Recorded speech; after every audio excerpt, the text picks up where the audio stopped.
On MorningLine, thanks for joining us. We are talking politics after the debate, which I thought went well here in Nashville. And then, of course, 60 Minutes last night, President and Joe Biden both talked in interviews on 60 Minutes. And then, of course, now, 9 days before the election, Professor Schwartz is with us from over at Vanderbilt. Good morning to you, Professor. Thanks for joining us.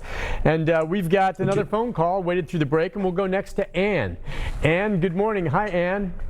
Good morning. Morning. I believe it was Friday that it was reported on the national news that in Tennessee we had already exceeded 1 million voters for early turnout.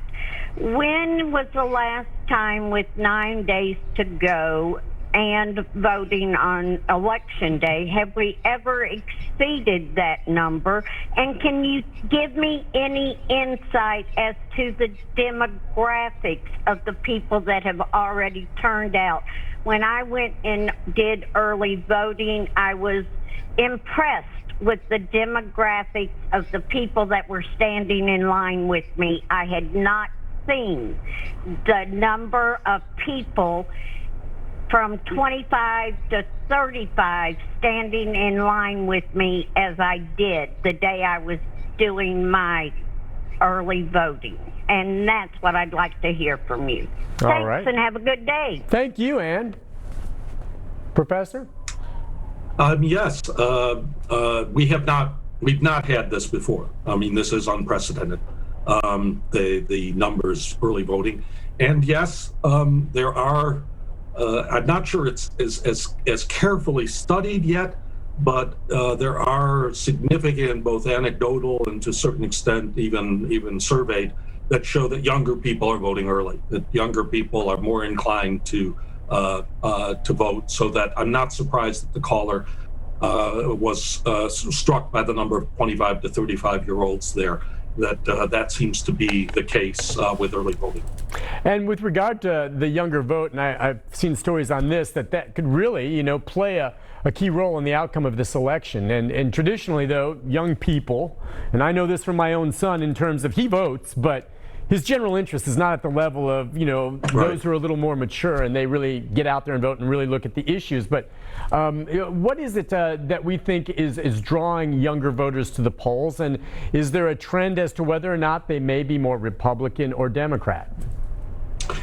Well, there is the idea that to a certain extent what's happened during this year, both the coronavirus, the pandemic, the economic shutdown, then the racial strife and unrest, has given a certain impulse to the Generation Z to want to vote. That they're the feeling that in many ways the people in charge have really messed up, and that there needs to be a real change. And so, to a certain extent, there is thought to be a bias toward the Democrats by early voting, and certainly the public opinion polls seem to show that younger voters on the whole are trending Democratic. So in that sense, that there may be, that'll be an interesting thing to observe. Again, one has to be careful about this. The results are not in, but that does seem to be the case. Yeah, but it does seem for sure confirmed that more young people are voting this time around, and you figure that'll be a factor in this. Among those who are traditionally considered surefire voters, get out every time, what's the number one demographic?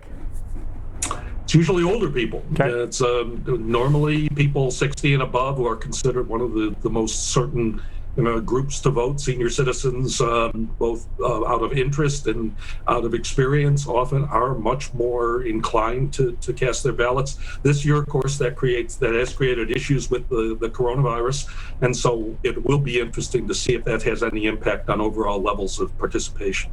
Let's see. I'm sorry, Mary Elena. Who was on line one there? Yeah, that's it. Mark, good morning. Hi, Mark. Go ahead.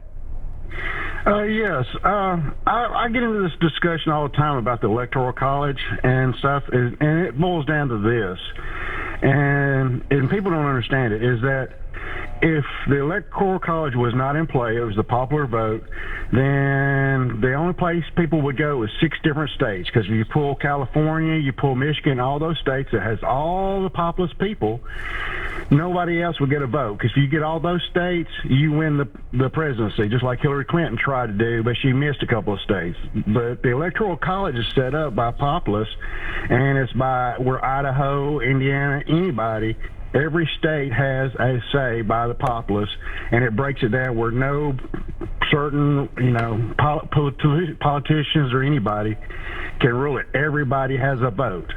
And, if you don't, then California, Michigan, all them will basically run the country. No other states will have any say-so. I hear what you're saying. I think you make a good point, and that's kind of what the professor was taking. I'm curious what you would think, though, about, let's just say, for instance, you and I both live here in Tennessee. If one of us was a Democrat, and you'll go vote Democrat, if you were, I'm just saying hypothetically, that vote's not going anywhere, okay? Because right now that Tennessee is going to go for Trump. Period. End of story. It's just going to. It's the tradition of that.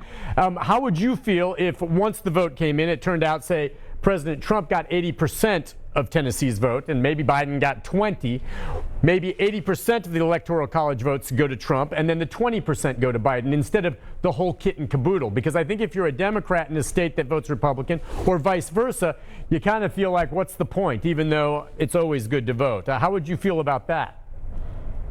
Well, I've voted since I was little. I mean, as soon as I could, my mom and them pushed me to vote. And I'm retired military, so I've done the mail-in ballots and all that other stuff. And the way it looks like to me, as long as I voted, as long as I got counted, and my conglomerate or my area, that's the way the vote goes. That's the way it goes. I express my view. So you would say the whole state would get it then? You say, hey, if Tennessee wins it, then all of them go, as opposed to maybe breaking it down based on the ratio. See, I think the ratio makes more sense to me. Well, we're having a hard enough time just having it as it already is set up. We've got people trying to, change it, cheat it, rule it, and don't like it. But how long has this been running? How many hundreds of years? And we're still the top country in the world. How long is the Electoral College, did you say, been in place, Professor?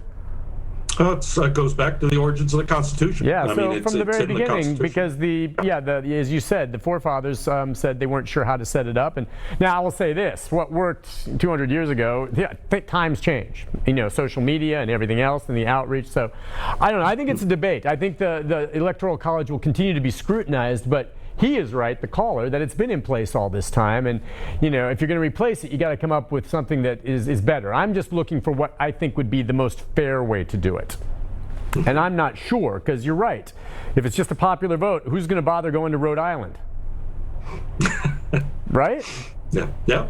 I mean, that's kind of the way it shakes out when you look at it that way. Listen, we'll take a quick break on that note, come back with our final segment with our guest right after this.